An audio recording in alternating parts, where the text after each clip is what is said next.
There's no need for manners or courtesy or anything today, so let it all hang out.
What's going on, everyone? We are back with more Persona 4 Arena, and we had just beat Chie's cliffhanger part of the story. The persona ability is the power to control one's own heart. You ain't gonna let me talk, Margaret? And the heart is strengthened through You ain't gonna bonds. let me talk, Margaret? Is that how you feel? As you form bonds by becoming involved with others, your own social links will gradually develop. The power of these social links is what will determine your persona's abilities. You ain't gonna let me talk though, Margaret. You done talking, Margaret? As I was saying, we just beat Chie's story, and we unlock Akihiko, Mitsuru, and Aigis. Now, we unlocked those three because we beat story mode for the second time. And what I'm gonna do, I'm gonna start out with Aigis. And what I wanna mention before I go ahead and start Aigis, I don't know how to play with anyone else other than Chie. You was easy because I was just using easy mode combos. I was just pretty much using A combos, and what that is this game pretty much has a system to where you can push A, which is pretty much square for me, and you can just keep pushing square and you automatically get a combo, which is why I've been saying easy mode combos. Now, I don't know how to play with everybody. With you, I was pretty much doing the same thing, the easy mode combos, but with Chie, I was doing everything freestyle. But you, I don't know how to play with them. When I seen someone leave a comment saying that I was spamming and it wasn't fun to watch, I'm like, I don't know how to play with every single character, okay? And it takes a long time to learn each character's fucking ins and outs, and I really don't play with a lot of these other characters other than Chie and maybe Broske from time to time. But when someone had said that it was cheap, this is a fighting game. Nothing's cheap in a fighting game unless it's broken. That's not broke. You can get out of what I was doing, but the computer was just being stupid as fuck. That's all I gotta say. What I was doing with you against the second fight against Elizabeth was perfectly fine. It was perfectly fair. She had a chance to block. She just didn't block. She was just being fucking stupid. It's not cheap if your opponent just don't know how to fucking deal with it. That's how fighting games are. But anyway, enough of that. I'm gonna stop ranting. Let's go ahead and go to start up Aiga's story. I wish you good luck. She's on a mission. She's on a mission. What mission? Uh-oh. Are you awake? That sounds like, you. I'm sorry. I had turned off my consciousness to test the new equipment installed on me. Yes, that's why we use the emergency channel. We've been asked to go into action. Has something happened? Who sent the request? We'll brief you on the details in transit. Also, regulations say that the member with the lowest serial number is in command. Currently, that's you. Oh, wow. What the hell? I'm in command? Are you sure about this? After all, You're well suited for it, in my opinion. Understood. What the hell? That sounded just like Johnny Young Bosch. Look at this. May 1st, 2012, 9:30. Men equipped with assault suits and tactical vest line The concrete ground. Their urban camouflage and unmoving poses give them the appearance of an orderly line of rocks. 30 minutes have already passed since the special assault team took up positions near the passenger plane stopped on the landing strip. The air captain glares at the passenger plane before he slowly turns around and looks at each of his men. Every last one wears ski masks and thick tactical visors to mask their identities, but he knows them nonetheless. Now this must be the damn the plane that got hijacked on the news during Chie and Yu's story. Tell me about the situation and make it quick. We don't have much time. Who is this guy? One of the team steps forward next to him. The touchscreen tablet in his right hand has a summary of the case on it.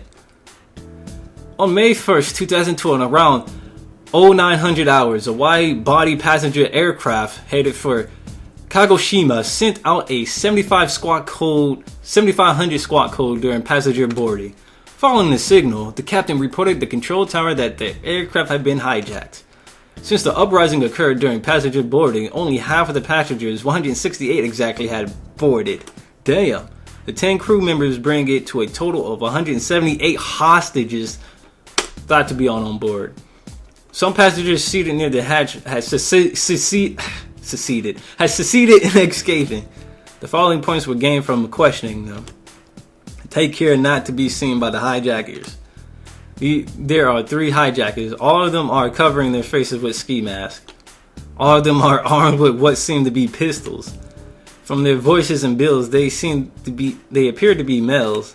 They all spoke fluent Japanese. Currently, the aircraft in question has moved to the front of this landing strip. The authorities have attempted to negotiate with the hijackers by radio, but they have made no demands. The team member finishes his report. The captain nods. There hasn't been a plane hijacked in this country in over 10 years. None of us, not even me, have dealt with this before. Really? Still, the procedure remains the same. Trust yourself, remember your training, and keep a cool head.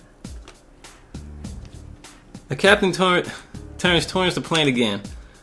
Taking this as a cue, the team members gather to their post. What the hell? Eventually, 10 o'clock comes around. Half an hour had already passed with no new developments. The worst case scenario is that they have no need to make demands, that their objective is to seize the passenger plane itself. In this case, the team would be facing a large-scale terrorist attack. Come on, talk to us. The captain mutters to himself, deep in thought.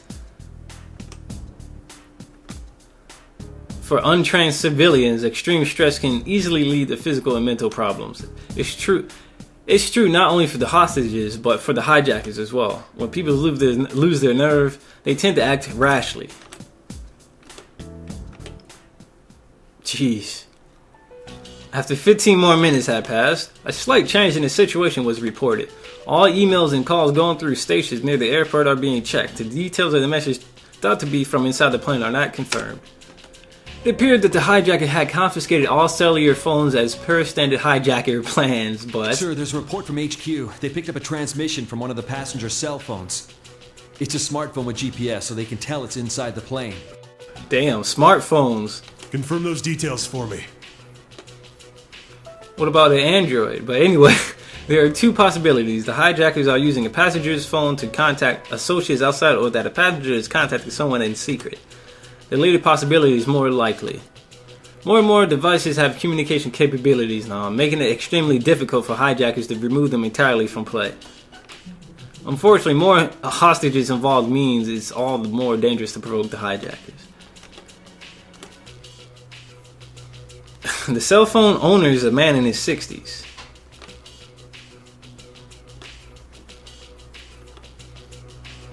A man's life is at stake if we don't wrap this up within the hour. Looks like we can't stall for time.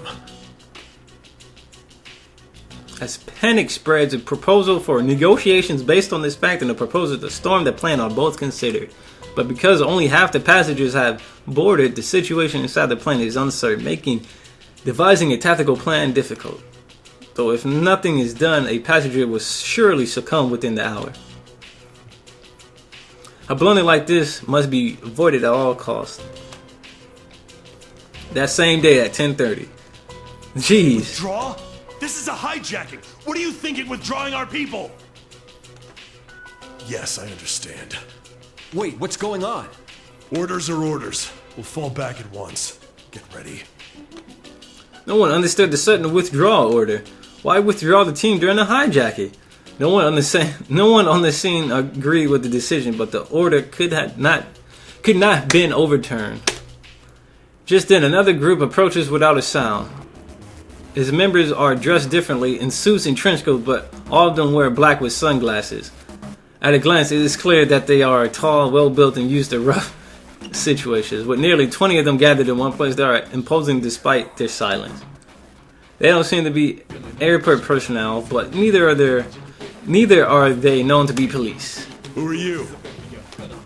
His voice is laced with suspicion, but the man in black at the head of the group speaks dispassionately as if he'd heard For nothing. the next half hour, we're in command of this scene. The man in black. You didn't answer the question. Who's responsible for this? The man in black. Obviously. The one stepping forward looks like a 17 or 18-year-old girl, but she's dressed in black and sunglasses like those around her, but her slender build is out of place. Not only that, her blonde hair stands out even more in contrast to her all-black outfit. The girl walks a few steps forward and removes her sunglasses. Ah, it's Aegis! The captain had intended to appraise the look in her eyes, but only yaps at her crystalline blue eyes. He quickly regains himself and frowns at her. So you're the one in charge? Yes, The girl with men in black. Are you shitting me? there is no time to waste quarreling. The girl looks at him fearlessly, despite the armed team surrounding her. The unreality of it is what helps the captain get over his surprise. Her age and appearance are most likely meaningless. She is clearly no ordinary Are girl. you not even gonna tell me who you're with? I cannot. So you expect me to hand over control of the scene to you without even telling me who the hell you are? I believe orders to withdraw have already been issued. Her calm, sweet voice only irritates him. Who the hell is narrating the story? This isn't her thoughts. The captain closes the distance within the girl while he stops short of grabbing her suit. He glares into those blue eyes from only... I can't even fucking read that. There's no way I can read that. I'm sorry. Lady, I don't know what kind of juice you have with the brass, but are you ready to be responsible for the deaths of those passengers? Your protests are doing nothing to relieve the danger. Rescuing them as soon as possible is my, or rather, our duty. The girl is completely unruffled as she speaks. It's like she's a machine or something. The captain thinks more dumbfounded than angry. Are we gonna see the word dumbfounded in everyone's fucking story mode? Have faith in us. We too wish to save them. The few, the proud, the men in black. Right. But you got exactly 30 minutes and not a second more. Understood.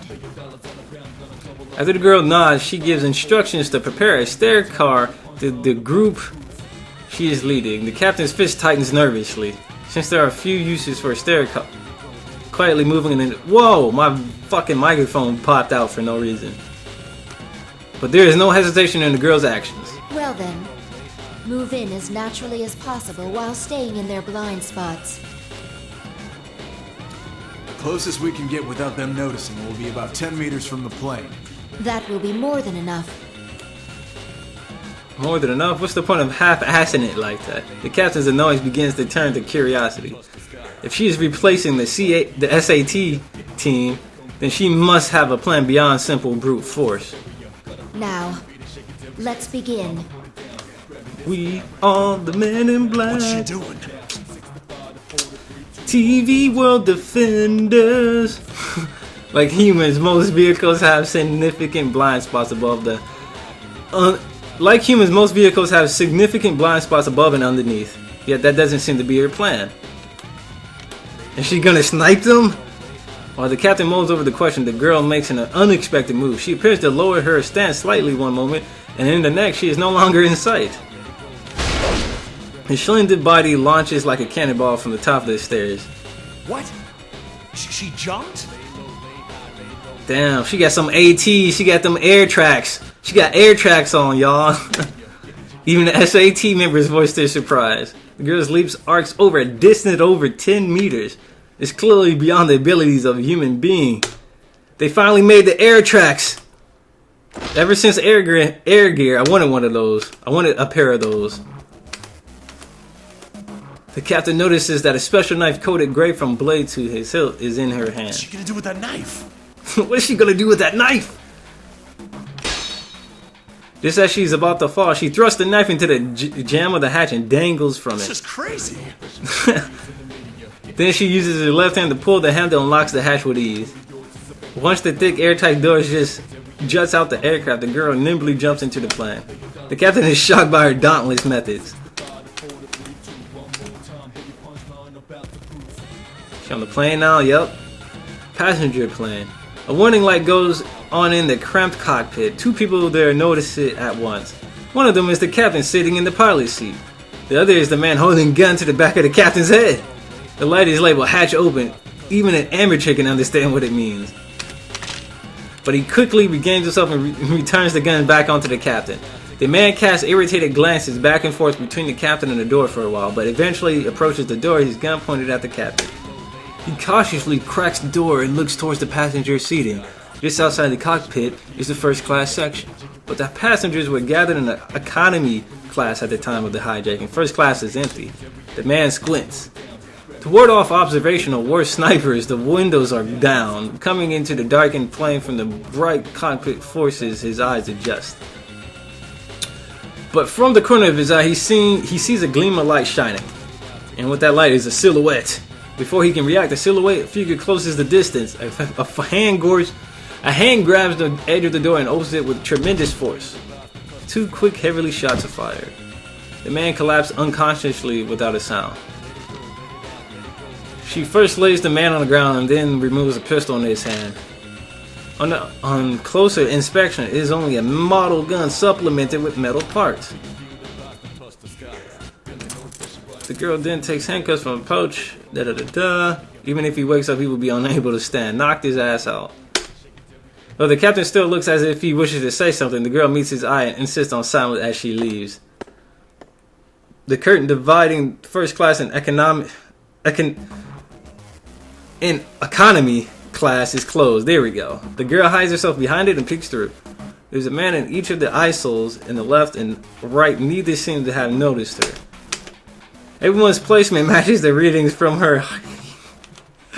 Both remaining hijackers are closer to first class.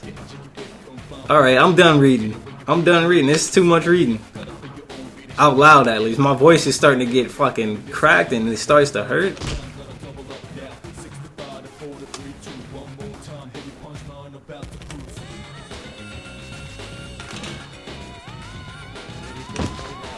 Girl uses a grip on the right hand to pull him to the ground, then smoothly pulls out another pair of handcuffs and locks his arms to the passenger seat.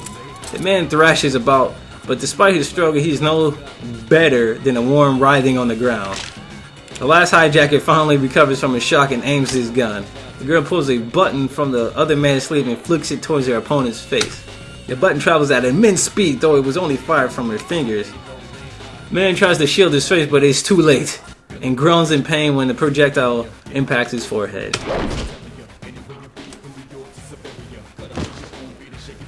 Their weapons are immediately seized while they are restrained on the floor. A murmuring chorus rises. Do not be alarmed. I have come to rescue you. Your safety has not been secured yet, so please stay calm and remain in your seats. Yeah! How is that a cheer on the airplane? It would have sounded completely different. There is sporadic applause as well, but there is a slightly hysterical tinge to it in reaction to the tension of the situation. Me. We were told someone requires medical assistance for their chronic heart illness. His name is... Just as the girl approaches the center of the plane, she senses a male passenger stand up from his seat. He is extremely calm and quiet as he does so. I wonder if Aegis is working with Kirijo still. It is that she feels something hard pressing up against the back of her head. She knows without looking that it's the muzzle of a gun. The nearby passengers' cries of relief suddenly turn to screams. I am impressed with your judgment to stay hidden until an opportunity arose. The girl is unperturbed The girl is unperturbed as she continues to look straight ahead. The man stays silent and keeps the pistol pressed to her head. She knows there's no danger of being shot, but she is not yet sure that he was the only one in hiding. Left with no choice, the girl accedes to his demands and moves forward. And after about 10 steps, another man stands up as expected. And you too. The man doesn't answer. He slowly approaches them from the front. The girl is now sandwiched from the front and the back. That doesn't sound right. But anyway, at the moment, footsteps sound from behind the curtain leading into first class. The two culprits both react at once. But it's too late. Over 10 men in black rush in at once from beyond the curtain. While the girl had drawn the hijacker's attention from the within the scruffle, the scared car had closed in. First, they pinned down the man standing in front.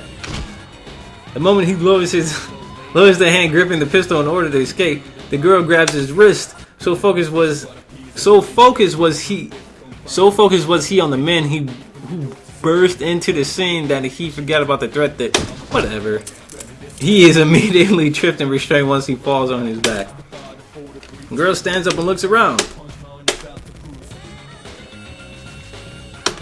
It seems the crisis have been averted. The girl carefully keeps her thoughts from appearing on her face. The girl works with the cabin crew to arrange transport for the man with the heart illness. She turns on the blue indicator light on the staircase and waves in the circles towards the SAT's position. It is the signal that the crisis is over. She's done already? Never heard this one before. It must have been in Persona FES. First time I heard this track being played. It hasn't even been 5 minutes. There should have been at least 3 hijackers. You know what they remind me of is those guys. Like Men in Black or something. Captain, who are those people? Is that one even human? The captain sighs with reluctance. This is just a rumor. But I've heard that the higher-ups formed an unofficial security group in conjunction with a certain corporation. It's supposedly for cases that are a little strange. I hear they have some official standing with the police, too. Yeah, that's Kirijo. That's gotta be Kirijo. And for a second there, the guy with the hat on looks like a silhouette of fucking Junpei. One looks like Yukari, from what I can look at. Some of these people look like familiar, older Persona users, too. Though it's all some private enterprise, so technically, there's no authority involved at all. What? But this is Japan we're talking about. A search and destroy unit that answers to no department and keeps no records. I've heard them called shadow operatives. He turns on his own blue light as a sign of understanding and waves it left and right. A response light comes from overhead. The girl then sees the captain spreading his arms and shrugs and smiles for the first time. She feels slightly bad for them. Her team may have shamed them, though they had done nothing wrong. I should apologize to them later, but then... On the corner of the girl's eye near the entrance of the luggage carts at the corner of the building, a figure catches her attention. A girl? Labrador? What the hell? The girl seems to be about her age and is wearing a plain cape-like dress. The girl on the aircraft feels oddly uneasy at seeing the figure. To begin with, given the heightened security, the parking entrance should be strictly sealed. May I check on something? The girl calls to the SAT captain. There seems to be some slight interference necessary.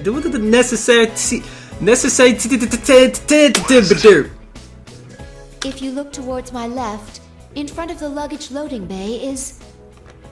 But during the moment she looked away, the figure has She's disappeared. not there. That can't be. The girl looks around, but the figure is nowhere to be seen. Where could she have gone in this open space with nowhere to hide? What's the matter? Oh, I'm sorry. I was apparently seeing things. Hiro shuts off the radio.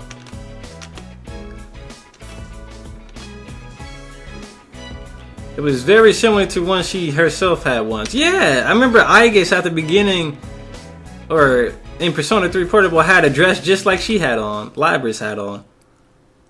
Are they gonna allow me to save it? Nope, looks like I can't save it. The girl puts those thoughts aside and returns to the aircraft. In truth, along with diffusing the situation, securing the safety of one particular passenger was her highest priority.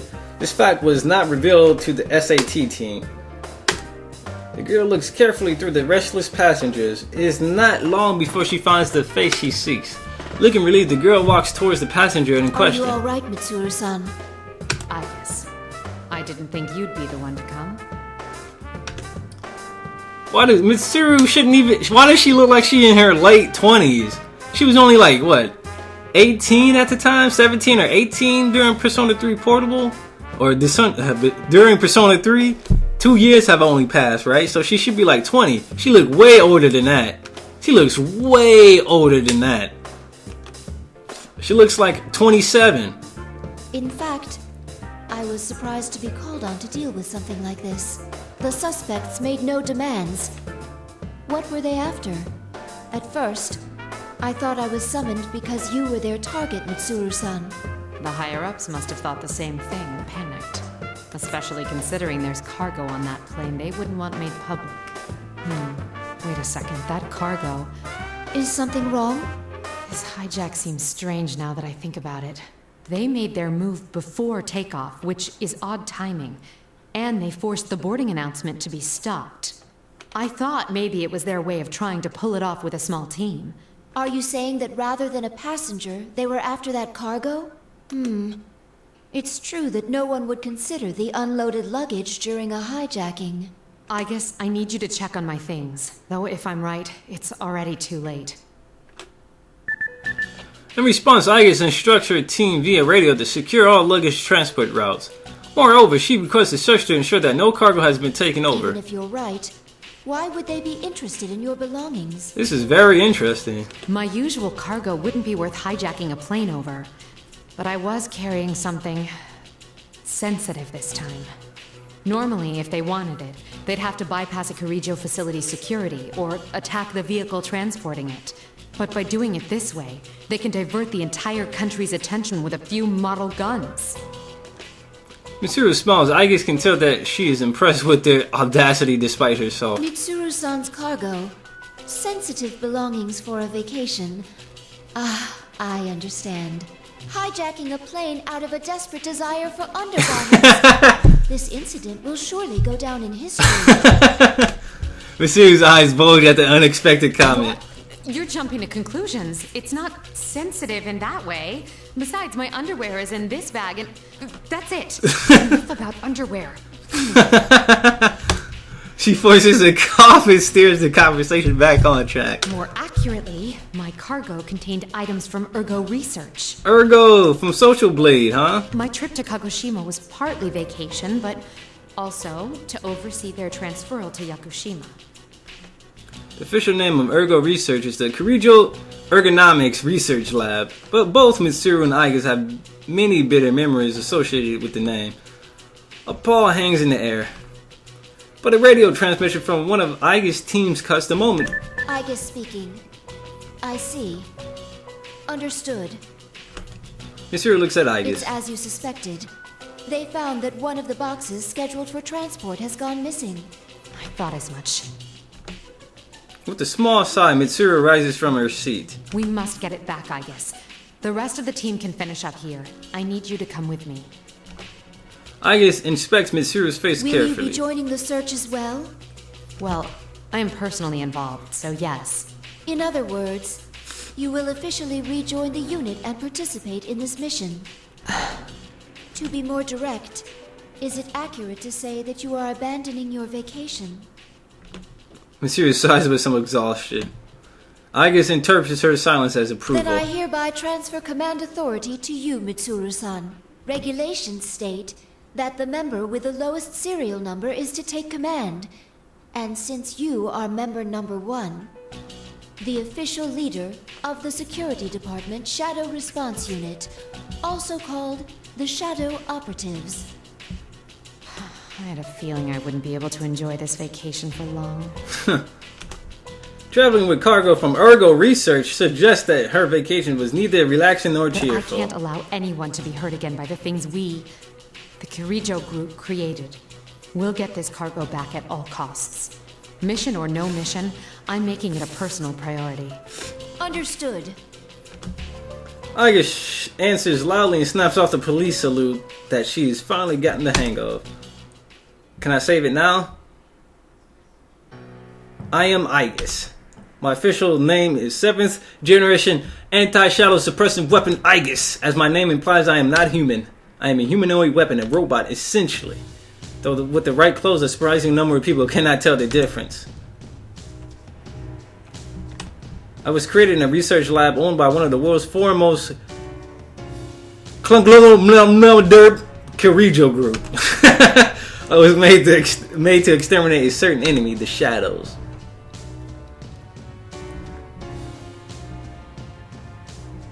Oh, you hear this remix?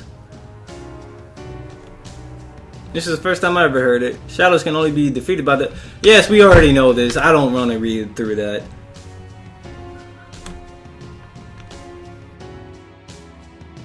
A body designed for battle, girl. Somewhere I can make full beneficial use of my powers. I wouldn't be surprised if some of these members are actually past Persona users.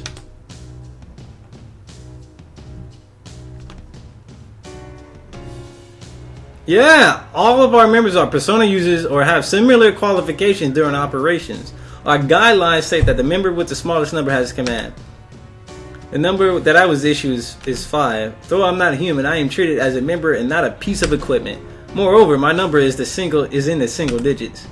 It's possible that there will be missions like today where I must take command of dangerous operations. Rev up, rev up. Soon after the hijacking was resolved, the stolen cargo was identified. Its contents surprised me. The 5th Generation Anti-Shadow Suppression Weapon. The unit named Labris. She is one of my sister units. What did I say? What did I say early in Chie's story? That the airplane had something to do with this whole game. A humanoid weapon just like me. It is possible that she has a heart. If so, I want to save her before she is misused for sexual preferences. But this is a mission. But more than that, I feel that it is a duty I must carry out. Can I save it now? Alright, we get to save the game. That was... How long was that, yo? That was a long... That was... Whew! Longer than usual. And my cat wants to eat. He loves to eat. He's ready to eat. He just jumped off the couch and got next to me. He's looking at me like, dude, you gonna feed me or not? So... I'm gonna cut this video off here, and then once I come back, we will be back with more of Aigis' story. So I will see you guys soon.